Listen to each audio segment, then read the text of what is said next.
Only 5 more wins to a potential NIT berth. Rutgers gets a win at home at the rack against ranked Illinois. Let's get to it. Okay, so Rutgers comes away with an 82-73 win against Illinois, and early on it looked like it was going to be a blowout, something that we really haven't been able to do, especially against Big Ten competition. Illinois, a little bit of a slide. They've lost 4 out of its last 6 games, and oddly enough, this was Illinois' worst, apparently their worst net loss, losing to us. So they, in kind of a role reversal, Illinois got off to a bad start. They were missing shots. They were turning the ball over. They started like we usually start. Then they were the ones that came storming back, like we tend to do after the game gets rolling, and then into the second half. And then, at the end, Illinois, actually, after being down 17, comes back, takes the lead. What was it? 48, 47, 47, 46, something like that. Nonetheless, we close it out. We hit some shots down the stretch, and Illinois didn't. That's something else that typically happens to us in losses. Nonetheless, our first ranked win.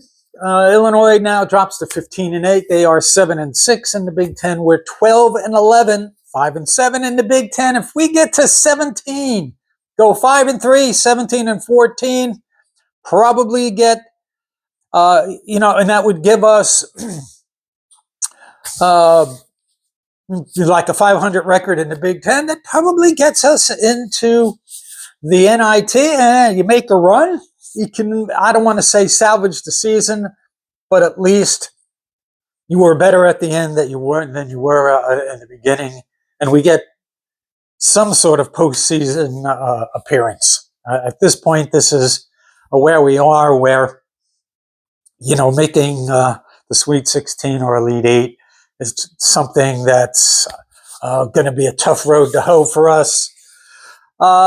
After missing a couple games with, they say it's a high ankle sprain, but I don't know, man. If you have a high ankle sprain, that you're usually out for a while. But Dylan is back after having missing some games due to an ankle. He had 28, 6, and 5. And Ace, another double-double, 18 points, 11 rebounds. And, Illinois was one of those, historically, they've always been kind of a long, physical rebounding kind of team. But I just got to say, thank God we beat them in something. After that crazy loss in football, we got the wrestling win, and we get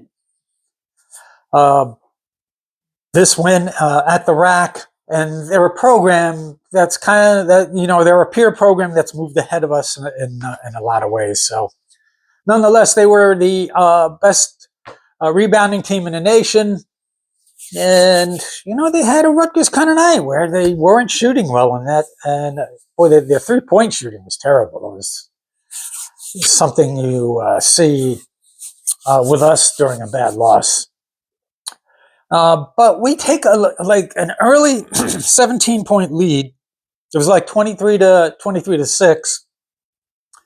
And a lot of that was Ace and Dylan. And Illinois was like 3 for 17 from the field.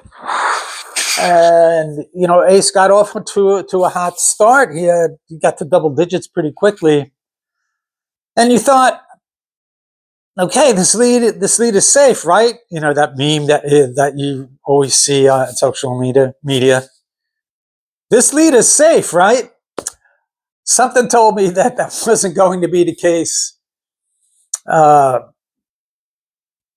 Illinois started to make a comeback mid first half, towards the end of the half, and then we got a couple buckets to take a 7-8 point lead. Nonetheless, the second half rolls around. They go on a 9-0 run, take the lead like 48-47. There's like 13 minutes left in the game. But then, we answered, and then Illinois kind of fell into what happens to Rutgers a lot over the past several years, where they go on a cold spell. We answer back. We go on an 11-3 run. We get to, it was the lead down the stretch was mostly around 4 points. But then, we get it to 6 points, 71-65. And once, it was like 6 points with 5 minutes-ish left, you're like, okay, we're comfortable, but not too comfortable. Let's see how this plays out. And Illinois just couldn't make their shots down the stretch. And I think they were like 2 for 10 over the final, 5 or 6 minutes. And, we take an 8-point lead, and that's something that we typically don't do. It's usually nip and tuck at the end for us. Nonetheless, we pull it out, get a ranked win, quad 1 win at home.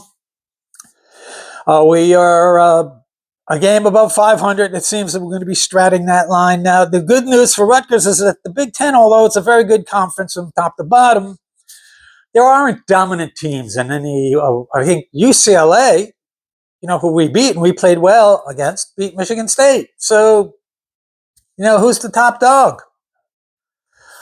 I don't think there's going to be, an oh my goodness, they're an unbeatable kind of team. So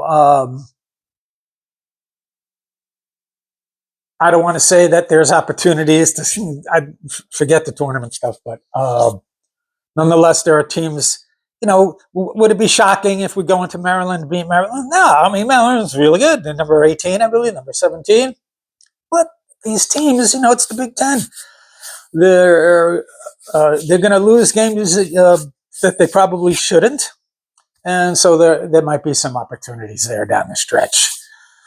All right, let's get, to some of the things that we did well, didn't do well. After Illinois started off terribly, the shooting wound up being about really even. It was, Illinois comes storming back, and they hit 41.5% of their field goals. We were like 40.7, but they had a Rutgers night 3-point shooting, 6 for 28, which is 21%, and we had 6 for 16, 37%. But Illinois runs afoul of Rutgers. We just killed it at the foul line. Now we were at 28 of 34, and that's 82%. After, a couple games ago, we hit like 50, we were starting that free throw slide, 56%. Last game, I think it was in the high 60s. We hit it at 82% last night, 28 to 34. And that put us over the top. Illinois, 13 for 19, 68%. Rebounds, despite Illinois being top rebounding country, top rebounding team in the country, kind of even, 41-40. I'd take that. When you want to play the way we want to play, and especially in the Big Ten, it helps to be a good physical rebounding team. Once again, out-assisted like we are every night, but it wasn't terrible. It was close. It was 13-12. But we had a fast break. Fast break was good last night. We had, I think, 5 less turnovers than Illinois, and we had 24 fast break points, so that helped as well. And, this game was about Dylan and Ace. Dylan was 28, 6, and 5. He was 7 of 15 from the field, 11 of 12 from the free throw line. And that was big. He gets off his schneid. He wasn't doing well at all the past several games. He comes back. He seems to have those streaks where he goes a little bit cold from the foul line, but he was good last night. 8, kind of similar. Ace, 7 for 13, shooting 18 rebounds, or 18 points, 11 rebounds, and 2 assists. And he was 4 for 4 from the free throw line. So those two guys, 15 out of 16 from the free throw line. That's the game. Jay Will, after, a few, doing his disappearing act, didn't shoot particularly well. I mean, what was he, like 3 for 7? But he wound up with 13 points. Bench was real quiet last night. Actually, before we get to the bench, Lathan had another Lathan kind of night, 7 points, 4 rebounds, and assist. Dylan Grant, he's just plugging away. He's got 5 points. He's doing a very decent job rebounding, 7 rebounds, but it was 2 for 10 from the field, 1 for 6 from 3. Bench, not great. They had a total of 10 points.